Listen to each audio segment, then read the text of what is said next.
O despertar da consciência.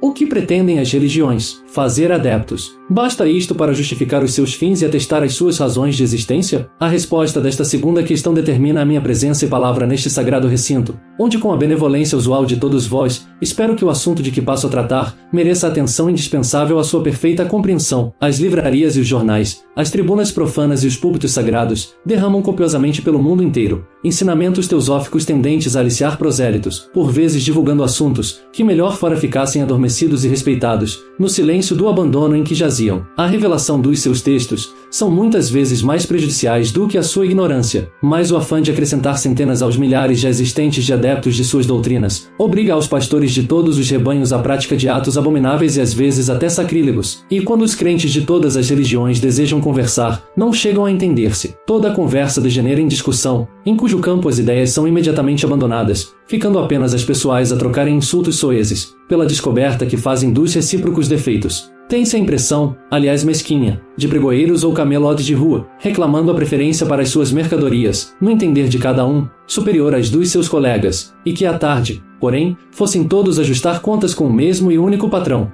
O que eles queriam era vender. Conseguiram o seu fim, pouco lhes importando a imperfeita adaptação dos seus produtos, dentro das necessidades daqueles que os adquiriram. E quantas vezes não compramos um objeto de reclame cuja completa inutilidade só reconhecemos no momento de sua primeira aplicação? E quantas vezes também não temos reconhecido com tristeza a incapacidade da nossa religião para nos dar o refúgio e o conforto ambiciosamente pedido e baldadamente esperado, nos transes de dor e amargura que a cada passo nos assaltam pela vida? Nesse instante, vencidos e humilhados, increpamos as nossas crenças pela recusa de apoio e assistência, sem que nos acuda a consciência, aonde leve sequer o pensamento de que exclusivamente a nós e não a nossa religião cabe a responsabilidade da malograda esperança. Insistindo na minha grosseira comparação, poderíamos culpar ao vendedor ambulante de há pouco a inutilidade de uma compra que fizemos de afogadilho, sem o menor exame e consulta aos nossos interesses, mas, seduzidos apenas pela retumbância do pregão e pela aparência enganadora de um baixo preço?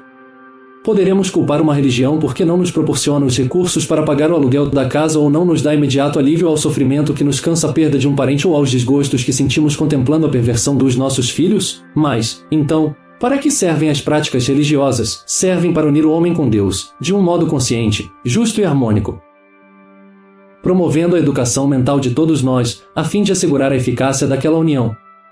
Para isto é imprescindível que antes de aprender a pedir a Deus tudo o que necessitamos, aprendamos a dar a este mesmo Deus os esforços que empregarmos para alcançar a nossa perfeição. As religiões só nos ensinam a pedir, desde o pão nosso de cada dia até a salvação eterna de um amigo qualquer, pervertido e viciado, cuja condição de amizade não diminui, aliás, a sua reconhecida decadência moral. Imaginai, caríssimos ouvintes, o que não seria o paraíso eterno dos bem-aventurados, se Deus, atendendo a todas as súplicas que lhe são feitas, fosse introduzindo na sua morada eterna e sagrada todos os salafrários que deixam sem dinheiro para uma missa? O que não seria do mundo, se pelo simples fato de rezar um Padre Nosso, tivéssemos garantido o alimento físico que aí se pede? Perguntemos a este exército colossal de invocadores de espíritos, de feiticeiros, de cartomantes, de adivinhos e pitonisas que enxameiam por todas as partes do mundo, onde o homem construiu no mínimo uma cabana. O que vão fazer lá milhares de pessoas em peregrinação aos seus penates? Vão pedir. Mas pedir o quê? Forças para suportar com coragem as vicissitudes da vida? Conselhos sobre a maneira de beneficiar os seus semelhantes? Talismãs para aumentar as suas virtudes e corrigir os seus defeitos, vícios ou pecados? Alguma reza ou algum defumador, para favorecer a harmonia do seu lar? Incutindo o ânimo, a fé, o amor, o perdão, às pessoas das suas relações ou das suas antipatias? Não, nada disso. Toda aquela corrente migratória vai pedir e comprar por qualquer preço objetos e façanhas sobrenaturais, para que se faça na vida a sua inteira vontade. Pede-se a um feiticeiro, em amor e ódio, recompensas e castigos, desgraças e torturas, mortes e vinganças, em represália aos ouvidos de mercador que Deus mostrou. Nada disto concedendo àquela turba de idiotas e ignorantes. Quando Jesus nos recitou a oração dominical, de sublime interpretação esotérica, antes de nos ensinar a pedir o pão cotidiano, representativo da colheita que só faz quem planta, quem semeia, quem lavra a terra, regando-a com o suor do seu rosto, nos faz no começo da prece a advertência do equilíbrio e da harmonia do universo, dizendo antes: santificado seja o vosso nome, e mais adiante: seja feita a vossa vontade, assim na terra como no céu. Se cada um de nós, com os seus atos, é quem determina, quem escolhe, a vontade que o nosso Pai Celestial deve ter para tratar conosco, o nome de Deus não seria santificado em parte alguma, se fosse feita aqui na terra, não a sua, mas a nossa vontade. Não vos iludais, meus prezados amigos, com a justiça de Deus. Ela não existe porque Ele é a própria justiça mesma. O Senhor Deus dos exércitos que determinava batalhas e conduzia os povos eleitos à vitória, que mandava degolar crianças e passar milhares de guerreiros a fio de espada, continua sendo o mesmo, que nos nossos dias desencadeia uma conflagração europeia, faz irromper uma peste universal, e de uma hora para outra, inverte os continentes pondo um Himalaia onde outrora havia um oceano. Este Senhor dos exércitos era modelado à feição das necessidades imperiosas da época, onde predominava uma barbaria, cujas atrocidades exigiam imediato e exemplar castigo. Matava-se 1000 para salvar 1 milhão, da mesma sorte que hoje se abatem milhões para salvar a humanidade inteira. Os flagelos empregados como profilaxia eram manejados pelo mental, não pelo pulso, do grandes iniciados, cuja missão dirigente das raças e das religiões, paradoxalmente derruba para depois levantar, assim saneando e reconstruindo.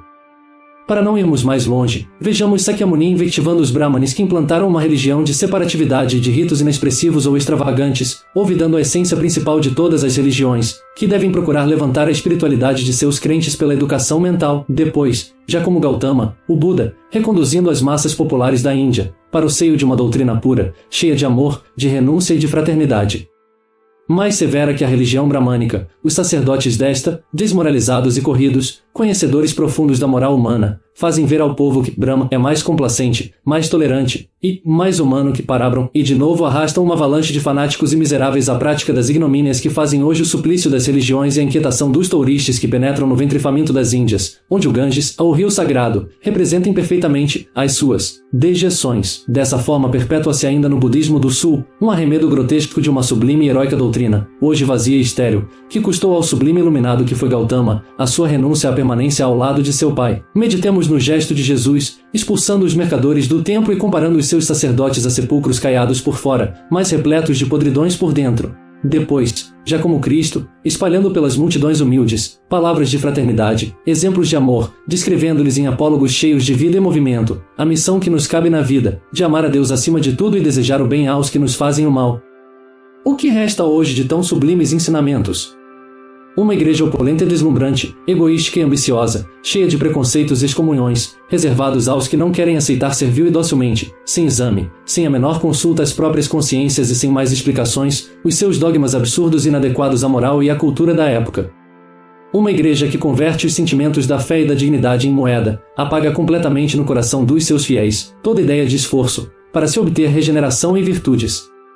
Uma igreja, em suma, que nos oferece a salvação eterna antes que nós a peçamos e sem que para alcançá-la, tenhamos concorrido com uma parcela mínima que seja, de trabalho próprio a fim de tornar mais digno o galardão obtido. Do mesmo modo que a justiça de Deus é uma ilusão, a sua misericórdia é outra. Do contrário, onde estaria o merecimento dos esforçados?